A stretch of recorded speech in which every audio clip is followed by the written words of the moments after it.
Hoy hablaremos sobre la escuela escolástica, que se da principalmente en Europa durante la Edad Media. Siempre que hablemos de cualquier escuela del pensamiento económico es entender cuál es el contexto histórico en el cual se desarrolla. La Edad Media comienza en el siglo V después de Cristo, tras la decadencia del Imperio Romano del Occidente, y va hasta el siglo XV. Cuando hablamos de la Edad Media, lo primero que tenemos que reconocer cómo era su estructura social, en la cual teníamos una monarquía que era la que gobernaba, teníamos una alta importancia dentro de su pirámide social, estaba el alto clero, luego seguían los nobles, los caballeros, los guerreros, los vasallos, y en la última escala social estaban los siervos. Teníamos que la monarquía monopolizaba todo lo que tiene que ver con la educación, la filosofía y las artes. Era importante que este sistema mantuviera un orden jerárquico y lineal en la cual muchas veces lo que hacía el vasallo y el siervo servía para mantener en buen estatus a la clase alta. Teníamos que en esta época el clero poseía gran influencia en el desarrollo socioeconómico y político. Como dijimos, el clero se encargaba de la teología y la filosofía y eran quienes estudiaban. Por eso vamos a encontrar que dentro de nuestros grandes exponentes de la escuela escolástica van a estar personas muy ligadas con la iglesia. Importante la actividad económica. La principal actividad económica de la época era la agricultura. Teníamos algunas casas talleres, pero eran casas bastante robustas, rudimentarias, en las cuales se generaba una poca construcción a nivel de sector textil y temas de zapatería, cosas básicas a nivel industrial. Pero tenemos que hay que reconocer esa gran contribución que tiene el clero dentro del desarrollo de la Edad Media. Tenemos una gran conexión entre iglesia y poder civil. Recordemos que ellos fueron los que fomentaron la educación y cuando estamos hablando de educación no es solamente la educación básica de alfabetismo, sino tenemos una educación superior orientada a teología y filosofía. De igual manera, contribuyeron al establecer esas relaciones de los estados civiles. Recordemos que nosotros a nivel de la iglesia siempre tenemos las partidas de bautizo, matrimonio y actas de defunción que permitían llevar un censo de cuántas personas habían, cuáles eran las uniones y sabíamos cuál era la tasa de natalidad y mortalidad de la época. La escuela escolástica es un movimiento filosófico y teológico que se da durante la plena de la Baja Edad Media, es decir, después del siglo X después de Cristo. Surgió en las escuelas catedráticas y monásticas de la Edad Media. Recordemos la importancia que tiene el clero, las iglesias y los monasterios para el desarrollo de la sociedad medieval. Esta escuela se va a consolidar en las universidades cristianas y combina la teología con la filosofía aristotélica para analizar cuestiones morales, jurídicas y económicas. Su objetivo principal era reconciliar la fe cristiana con la razón y la filosofía clásica, especialmente la de Aristóteles. Recordemos que en la Edad Media el principal libro era la Biblia, que es el referente de todos estos grandes pensamientos. El cristianismo aportó las principales ideas que influyeron en la vida social y económica. La primera es la afirmación de la dignidad humana. Recordemos que independiente de cuál fuera nuestra clase social, todos tenemos dignidad. Importante la proclamación de ley del trabajo. Si nos vamos a la Biblia, recordemos que en la Biblia nos decían que Dios trabajó 6 días y descansó el séptimo día. Partimos del origen del hombre en Adán y por eso se viene la difusión del sentimiento de fraternidad humana. De igual manera, aparece la aceptación de las desigualdades de las condiciones. Y por último, el desprendimiento de la riqueza. Recuerden que es más fácil que entre un camello por el ojo de una aguja que un rico al reino de los cielos. La escuela escolástica plantea 4 grandes principios. El primero nos habla de la ética y la economía, el segundo sobre la justicia en los precios y los salarios, el tercero la usura y los préstamos y el cuarto la propiedad privada y el bien común. Cuando hablamos de la ética y economía, tenemos que partir que la economía no se estudiaba como una disciplina independiente, sino dentro de la teología moral. Se analizaban temas económicos desde una perspectiva ética basada en la doctrina cristiana. Por ello, buscaban conciliar las prácticas comerciales con los principios cristianos. En nuestro segundo principio, la justicia en los precios y los salarios, tenemos que entender que los escolásticos defendían la idea del precio justo, que debía reflejar el costo de producción y permitir una ganancia razonable sin explotar al consumidor. Se oponían a la especulación y el abuso del comercio.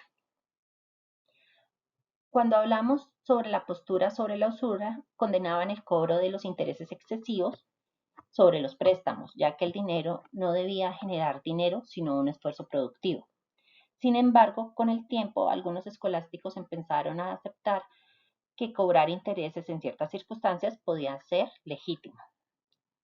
Cuando hablamos de la propiedad privada y el bien común, los escolásticos reconocían la propiedad, pero con la obligación moral de usarla para el bienestar general. Justificaban la redistribución de la riqueza en casos de necesidad extrema. Cuando hablamos de los exponentes de la escuela escolástica, en la mayoría de libros nos van a hablar solamente de Santo Tomás de Aquino, como gran representante. En su obra Suma Teológica incluye reflexiones sobre la justicia en las transacciones económicas y la moralidad de la economía. Recordemos que su obra influyó en la visión cristiana de la economía. Sostuvo que el comercio es legítimo si se basa en la equidad y la moralidad.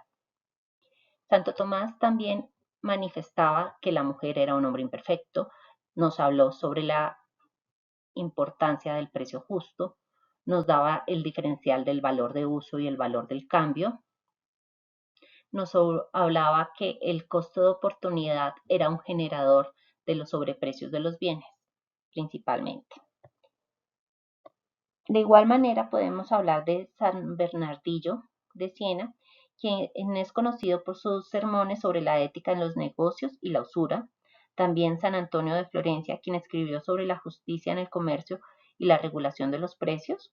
Sobre Francisco de Vitoria, que era un miembro destacado de la Escuela de Salamanca, que abordó temas como la propiedad y el precio justo. También tenemos Luis de Molina, que también era de la Escuela de Salamanca, conocido por sus contribuciones sobre la teoría del valor y el precio justo. Luis de Molina también avanzó sobre las ideas de inflación, el dinero y el papel del Estado en la economía.